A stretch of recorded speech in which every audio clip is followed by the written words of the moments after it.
শীত তো এবছরের মতো বিদায় নিয়েছে, আসছে কাল মা সরস্বতীর পুজো।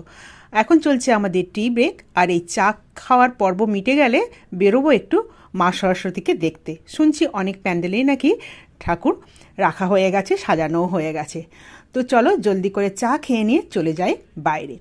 চলে এসেছি, রাস্তাতেই চোখে পড়লো সুন্দর একটা মাতৃ প্রতিমা মা সরস্বতীর। সেখানে মা সরস্বতীকে দর্শন করে নিয়ে পাশে চোখে পড়লো ময়দানের চায়ের দোকান, কি সুন্দর না। তারপর চলে এলাম প্যান্টালুন্সে। অনেক দিনই কিছু জিনিস কেনা বাকি ছিল ছেলের জন্য স্পেশালি, তো সেই রকমই ঢুকে গেলাম। প্যান্টালুন্সটা খোলা দেখতে পেয়ে আর একদমই ছিল খালি, কোনো রকমেরই দু একজন ছাড়া কাস্টমার ছিল না এখানে। তো একটু বলতে গেলে উইন্ডো শপিংই করলাম, আর তোমাদেরকে আমি দেখিয়েও দিলাম প্যান্টালুন্স আমাদের চন্দননগরের স্টোরটার কি কি এখানে মোটামুটি স্টক আছে। তো যেইটুকু জিনিসপত্র কেনার ছিল কিনে নিয়ে আমরা প্যান্টালুন্সটা ঘুরে নিলাম ভালো করে, কি কি আছে স্টক, ওল্ড নিউ কালেকশন। এখন ওল্ড যেগুলো উইন্টার গার্মেন্ট সেগুলোও আছে এখানে ডিসকাউন্টে। তারপর চলে এলাম সোজা গঙ্গার ধারে একটু হাওয়া খেতে, ফ্রেশ ফ্রেশ।